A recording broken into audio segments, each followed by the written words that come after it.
Hey guys, how's it going? Ricky here from Most Valuable Podcast, here to give you my 3.0 NFL mock draft. Well, really, if you want to check out the mock draft, you just got to go down in the description. You can click the link and don't even have to watch this video. It was nice seeing you guys. For the other ones that want a little bit of a description behind some of the things I was thinking about in this mock draft, go ahead and stay tuned. However, the link is just right below in the description. The first thing for this one is this is our post-combine mock draft, and the big thing is 40 times. And the reason I say that is Joey Bosa didn't really have a great 40 time, but had a great cone and shuttle time. Does he deserve to fall? To me, I don't think the Titans are going to take him with the number one pick. I think they go in a different direction. Notice how I phrase that. Check out what that exactly means down below in my mock draft. But Joey Bosa, where does he fall? He could fall to Dallas, he could fall to the Ravens, or he can fall even further. I have one of those three, either Cowboys, Ravens, or further. I mean, the Buccaneers could be a team that could snatch him up. The Bears would be a gift if they got Joey Bosa.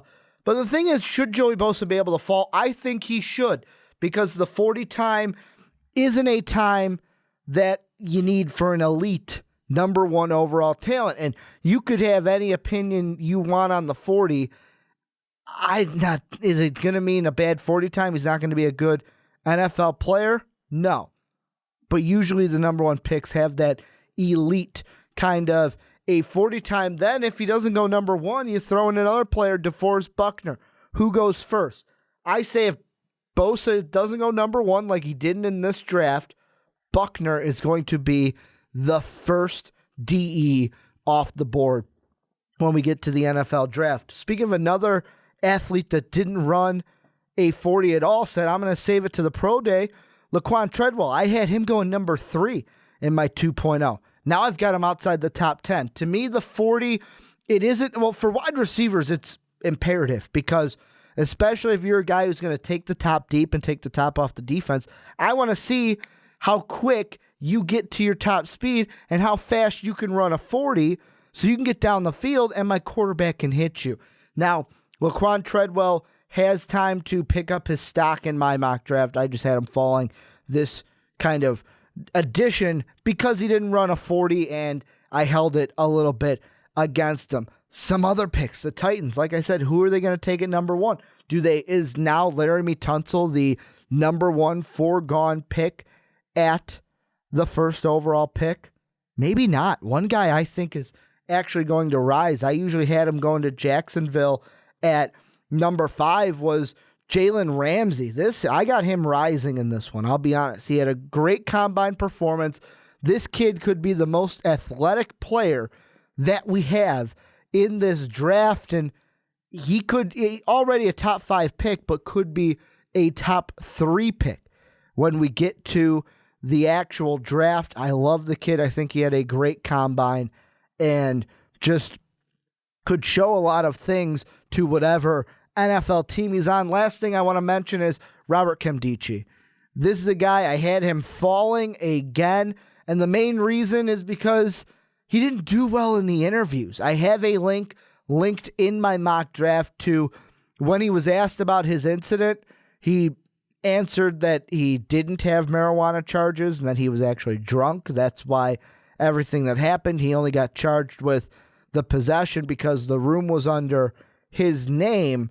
But the more important thing in the interview to me was then he was asked the follow-up question of, were any of your teammates with you? And I hear that and immediately I think draft day. Did anyone come to your birthday party? But what he said was the most interesting part. He goes, oh yeah, Laramie was there. So to me, I go, okay, are you just a bad decision maker? Or now are you just a bad guy? Taking your teammate who is in the talks to be the number one pick, throwing him under the bus saying, yeah, Laramie was with me. This is a guy to where character issues, he didn't take the fire and say, I'm going to dump some water over it. Now, did he put another match to the fire? Probably not, but he's letting the fire simmer there where it could pick up some steam. I think Nkemdiche, when we get to the draft, he's going to be a guy where people pass on him because of character issues. And he could be the Randy Gregory of this draft where we may not even hear his name called day one. We may have to wait until day 2 to hear Robert Nkemdiche's name called. Another guy coming up in the mock draft, I just want to give an honorable mention to some of these guys who they used the combine to get their stock up. Was Chris Jones had a nice combine.